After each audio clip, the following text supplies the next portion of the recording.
To start off this look, I'm hydrating the skin. I'm using the Pixi Beauty H2O Skin Drink Primer, which has a whole bunch of moisturizers in there to get the skin nice and plump. I want to use this as a primer because we are using a full coverage foundation. She obviously doesn't need full coverage, so it's to dilute it slightly. I'm also spraying some MAC Fix Plus on my brush to make sure that it can kind of thin out the foundation. I'm using the Milani 2-in-1. I believe her shade is 04 if I'm not mistaken. I'm then going to be going in and concealing underneath the eyes with the Tarte Wipeout palette. I'm not sure if this palette is still available. If not, just any pink corrector will work for the under eye area. Before going over on top with the Maybelline Fit Me Concealer in medium and then blending this out with a damp Real Techniques sponge. I'm then taking the Anastasia Cream Contour Kit and using the banana shade to highlight her inner part of her face, basically underneath the eyes, center of the forehead, down the bridge of the nose, and chin.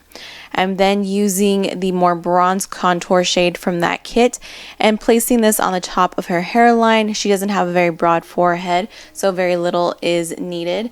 And then slightly just pressing up against her jawline and then mostly on the tip of her chin to kind of just shorten it a little bit, just slightly. I am then going to be using one of the more darker contour shades to lightly use to press into the hollows of her cheek. This is all done with the sponge. The only thing I'm not doing with the sponge is the nose contour, which you can see here. I am using this brush from BH Cosmetics. I'm then going to make sure she doesn't have any crease lines underneath her line before we go in, underneath her eyes before we go in with some powder to bake. I'm using the Coty aisrpun powder in the natural shade. And then we're going to work on the brows while this sets. I'm using the Anastasia brow powder in dark brown, and I'm first going to be lining the top of her arch, then connecting the bottom, elongating her tail slightly so it's going to even out with her eye shape, and then lining the inner part with a lighter shade and then pressing upward and just pressing the product throughout the brow. I'm then going to be cleaning up with some concealer just on the bottom. Once our brows are done, I'm going to blend away all of the excess powder that we had from the baking. I'm then going to be using the Anastasia contour kit in the powders. I'm using banana to highlight the center and then using the graftobian bronzer in medium to bronze up the perimeter of her face, along her cheekbones, the tip of her nose, and the tip of her chin. I'm then using Java contour powder from the Anastasia kit and an angled brush from Luxie to just further hollow out her cheekbones and also to redefine the nose contour as well. I'm then using Becca Champagne Pop Highlighter and a fan brush to lay this over on the tops of her cheekbones. I really wanted a nice glowy look, so I went over multiple times until I was happy with the amount of glow we had going on. I'm also taking this highlighter across the top of her eyebrow as well. I'm highlighting her cupid's bow and also the tip of her nose along with the bridge of her nose.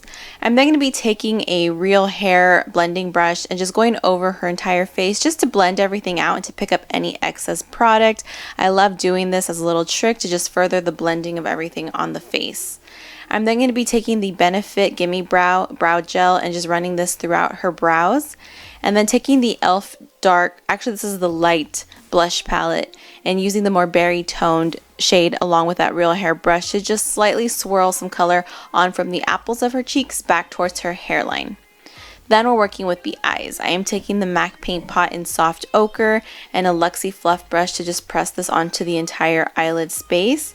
I'm then going to be taking a taupe matte shade and just sloppily placing this on the eye because we're not doing a whole bunch of detail eyeshadow work on here.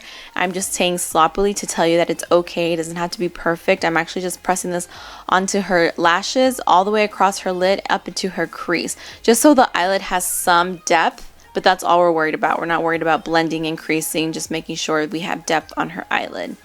I'm then going to be taking some of the Inglot 77 gel liner and stamping this onto her waterline. To do the reverse cat eye, you're going to want to map out the base of her wing, but instead of this being the base, this is now technically called the top. And that's why I have her eyes open like how I always do when I start off my wing liner, and then connecting it down towards the bottom and then slightly connecting it on the top just so it shows that it's hugging around the entire eyelid, or the outer corner I should say. But the chunkiest part is going to be on the bottom part of the wing, not the top like how you normally would see. I'm then going over with some black matte shadow just to press this and to make it look a little bit more smoky, but also to set it. That way it's not slipping and sliding all over the place. And then I'm going to be layering over with a smudge brush some of the lighter tones. I'm using the Meet Matrimony palette from the Balm Cosmetics. So basically it's all matte. I'm just layering them on top from darkest to lightest to create a nice blend, and then using a pencil brush to just further help blend this out. I'm going to be coating her lashes with some mascara. I like to roll the mascara wand from the top of the lashes and then touching the bottom as well, just to give a nice even coat from all the way around top and bottom. And this time we're going to be using individuals. I'm using a mixture of Ardel individuals in the regular line and then in the double ups. And I'm actually just placing this pretty much sporadically throughout her natural lashes because I really wanted just a wispy look for her. This is a great way to add some volume and length without having to go too overboard with a strip lash. It also gives you more room to customize the look. Once her lashes are on, I'm then going to be coating her bottom lashes with mascara and then using my mascara wand to adjust any of the top ones that I see fit. Then for the lips, I didn't want it to keep this super matte. I wanted there to be some sort of a sheen, so I'm using ColourPop Contempo Lippie Stick, which looks more nude on her because of her skin tone than it does normally like on myself.